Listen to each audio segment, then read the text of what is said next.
Today we're going to go into the nature of the Amidah. We'll go into some of the specifics. Just one introductory comment that we want to make. Again, we mentioned Hashem sfasai tiftach ufi agiti lasecha. Before we ever open our mouth, what do we say? Hashem enable me to open my lips, enable my words, my mouth to articulate and communicate.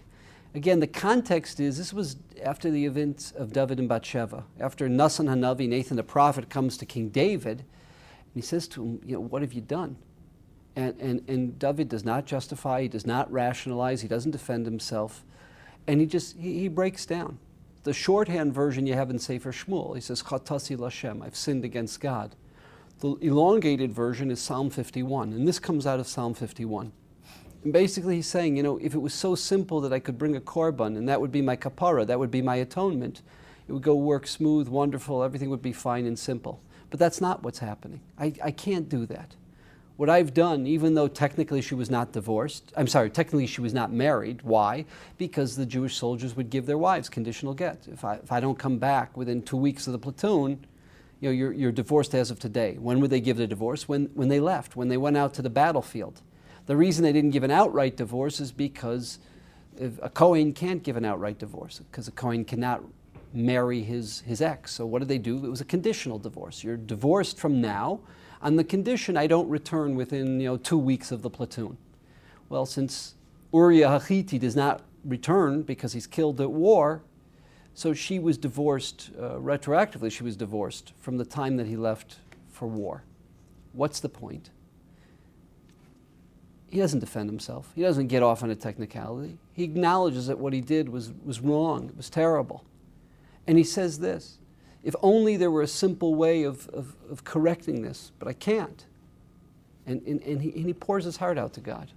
Psalm 51, Nun Aleph, it's one of the sources we have for the tefillos that we say on Monday and Thursday, the elongated Tachanun. Some of these psukim are used in the Slichos, very, very powerful psukim. And he's asking God, help me concretize these thoughts, help me communicate these thoughts, help me find a way of improving and changing and spelling out a system of how I can become a better human being, a better Jew. Hashem svasai tiftach, ufi agiti lasecha. Anyways, you have 3 paragraphs in what we call the beginning section, the Shevach section. And again, what is Shevach? Shevach is not, God, I want this and I need that and I have this problem. What is it? It's giving ourselves a perspective. It's communicating directly to Hashem, speaking directly to Hashem about what? About God's actions, about the uniqueness of God. It all helps give us a proper perspective. Who is this God that I'm approaching? So first we start Baruch Atah Hashem. What is Baruch? Baruch means the source of all blessing. We mentioned this before. What is Baruch? I'm not blessing. A human being does not bless God. God is perfect. What do we have that we can bless God with? We acknowledge that He is the source of all blessing, the source of everything we have. Elokeinu ve'elokei Aboseinu. He's our God and the God of our progenitors. This is a crucial, crucial phrase. Every human being has to have their own special, unique relationship with God that they've worked out. Their relationship that reflect their struggles, that reflect who they are and what they are. A special, distinct, unique relationship. But if that's all you have, and you don't have a tradition, a theological, philosophical tradition, an ethical, a moral tradition, that is what we call the Masorah of all of our values that come from Har Sinai. So we're, on one hand, he's our special, unique, specific God, and He's a God of our progenitors. Elokeinu ve'elokei Avoseinu. It's a combination of the two. What's Elokei Avraham, Elokei Yitzchak, ve'elokei Yaakov? It's not just that there's a generic God that the progenitors had a relationship with. Avraham is the one who found God. Every human being can find God. He came, he struggled for 45 years. We know the 2 midrashim. He was Hikir es Boro at the age of Gimel, at the age of 3, and he came to acknowledge Hikir es Boro at the age of 48. And the Rambam says those 2 midrashim do not contradict. It was a struggle. He started to think and to experiment and to question and to come up with different theories until he was the age of 48. What's the point? The point is, Avraham found God. Each and every human being, through exploring their life, exploring this world, can find God. What is Elokei Yitzchak?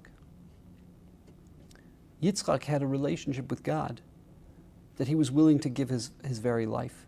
He was willing to give of himself. Meaning what? He acknowledged, my body, and especially if you take the approach of Rashi, that he was 37 years old. It's not mine. It's not my body. It's not my time. It's not my talents. My IQ is a function of who my parents were. My talents are a function, of my physical makeup, and they're a function of the education I was given and the environment I was put in. My time is something that God gives me. My body is something that God lends me. It doesn't give it to me. It's not mine. So this notion of sacrifice, the sacrificial life, Yitzchak, Akedas Yitzchak, is the ultimate. What do we say to God? We acknowledge that it's not about me. It's not my body, not my time, not my IQ. I am a function, what? I'm yours. That relationship that Yitzchak had with God, we have. And that means what? It means that we dedicate, that we consecrate our talents, our time, our energies, our wealth, our assets. We consecrate it, we dedicate it to making this world a better place. Specifically, those of us who have more financial resources through funding programs. Those of us who have talents in a certain area, using those talents to accomplish this goal. Elokei Yaakov, what is the God of Jacob? What's Elokei Yaakov?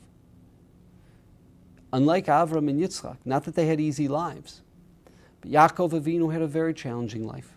Whether it was the experience with Esav, the experience with Lavan, the experience of losing Yosef. Sometimes you're dealt a great hand of cards, and sometimes the cards you're dealt are not. It's not a walk through the park. It's not a cakewalk. Yaakov didn't have a cakewalk in life. What does he say to the Paro? Yemei Shnei Chayai. What does he say? They were very, very challenging. They were very, very difficult. What's the point? The point is this, that we relate to God, not only, so to speak, when it's time to say Hallel, when it's time to sing Mizmor L'Soda, we relate to God under the worst of conditions. At a time of Kaddish, at a time of Baruch Dayan Emes. There's Baruch HaTov HaMeitiv, there's Baruch Dayan Emes. There's Shechayanu V'Kimanu V'Kiyanu, there's Gamzu Latova. The point is that we can find God like Avraham can find God. We can be his partner like Avraham was his partner. He's a God that's not just relevant to theology, but lasos tzedako mishpat ba'aretz, that he's a God that you find in interaction and relating to others, and his demands are in that area like Avraham. He's a God that owns us, and we're committed to, and that our life is consecrated and designated to, as his partners, as his servants. That's like Yitzchak. And like Yaakov, he's a God that we don't just relate to him when we perceive we've been dealt a good hand of cards. We acknowledge God under all conditions, not just when it's convenient for us. So that's they had a unique. Each of them had a unique, distinct relationship, and their avoda. If Avram's avoda was chesed, if Yitzchak's avoda was gevura, if Yaakov's avoda was emes, so too each and every one of us has a distinct role, and we relate. The way they related to God differently is a function of who they were. So too we each relate to God as a function of who we are. But all of that is in the context of what? There's a Masorah. There's a subjective component and there's the objective component in our relationship with Hashem. Hakel, Hagadol, Hagibor, V'Hanora. There's a Gemara, and we're not going to go into it, but Yuma Samach Tes, I believe, is the Gemara that talks about the fact God's sense of history is a little different than ours. And you know what? We wish he'd destroy the wicked empires. We wish that he would eradicate all evil and impose justice as soon as an injustice takes place. But that's not the way God runs the world. Lo machshvosai machshvoseichem. God's approach is not necessarily the approach that we want to ascribe to him or project onto him. And what do? We acknowledge that God is kovesh yitzro, and he allows certain things to happen For whatever reasons that God has, He allows them to happen, and we acknowledge that. But that's where you see the greatness of Hashem.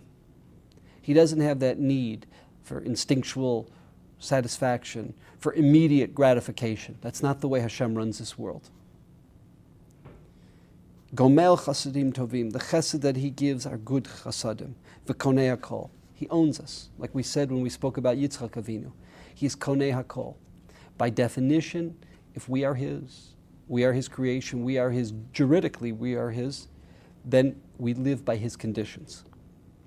So cher chasdei avos, we don't stand before God and say, you owe me. You're gomel chasadim tovim. It's always a chesed. You go out of your way for us. And you remember the chesed of the avos. Whatever we have coming, whatever special life and values that we have, is a function what? Not of our greatness, not of something we've achieved or attained, but we have the humility to acknowledge this is part of the covenant that He made with our progenitors. And He does bring a redeemer. He does bring redemption to the descendants of the avos, to us, the Jewish people. Not because we have it coming, but lema'an shemo, for His name. And He does it with love. Melech Ozer Moshio Magen. We talk about God's love, then we say right away Melech. He is a Melech. There has to be a sense of awe, there has to be a sense of reverence, there has to be a sense of respect. Even though I'm speaking face to face with the Almighty, face to face, I use the word ata, you. I wouldn't say that to the president, I wouldn't say you, I'd say the president or Mr. President. I wouldn't even say it to the governor, I'd say the governor. Here with Hashem you say you, but then you realize, you say Melech. Ozer umoshia umagen. He helps us. He protects us. In other words, one thing is to extricate someone from a mess. That's Moshiach. He saves us. He saves us from terrible, terrible things. What's Magain? He protects us from those. There's certain things that never even befall us, never attack us, because we're protected from them. When terrible times do befall us and we are attacked, then He is a Moshiach. So He's there to support us. He's there to save us. He's there to protect us. Baruch atah Hashem Magen Avraham. Okay, the original progenitor of the nation, Avraham. We who are the descendants of Avraham, we who relate to God, we're taught how to relate to God by Avraham, by Yitzchak and Yaakov. And the reason that you have Avraham, Yitzchak, Yaakov here, why not Sarah, Rivka, Rachel, Leah, is because Avraham was the one who instituted Shacharis. We have a whole shir on the web about that. And Yitzchak instituting Mincha, and Yaakov instituting Mariv, just very briefly. What's the idea?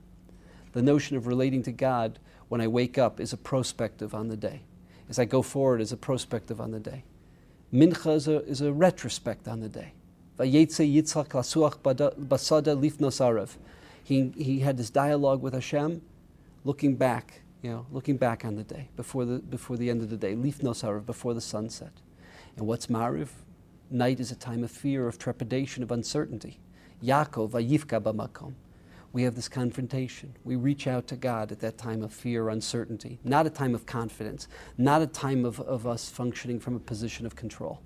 3 unique, distinct modalities, each instituted, each of the avos gave us the matir, the license, the ability to relate to God from those different modalities. The second paragraph is gvuros. What does gvuros? It means the actions of God, where we perceive, we perceive God's, His mastery of this universe through these special actions. Ata gibor la'olam, eternally you are the gibor. Mechaye mesim, what is the greatest act? The resuscitation of the dead, granting life. Rav lo shia. Mashiva ruach merida geshem, the rain. We know what happens in a society where there's not enough rainfall. You can't function. You can't function. The whole basis of existence crumbles. So God is the one who has that key. He's the one who has the mafteach, as the Gemara in Tanya says, to rain. He provides that. Mechalkel chaim bechesed. He sustains us. He feeds us and sustains us with acts of chesed. Mechayim esim barachimim rabim. Again, with great rachmanis, there's the resuscitation of the dead. Gives us life. Somech noflim. Those who fall, he supports. Rofei cholim. Those who are sick, right? One step less of resuscitation of the dead is if someone is sick and they're in a terrible state, the ability to heal, to rejuvenate.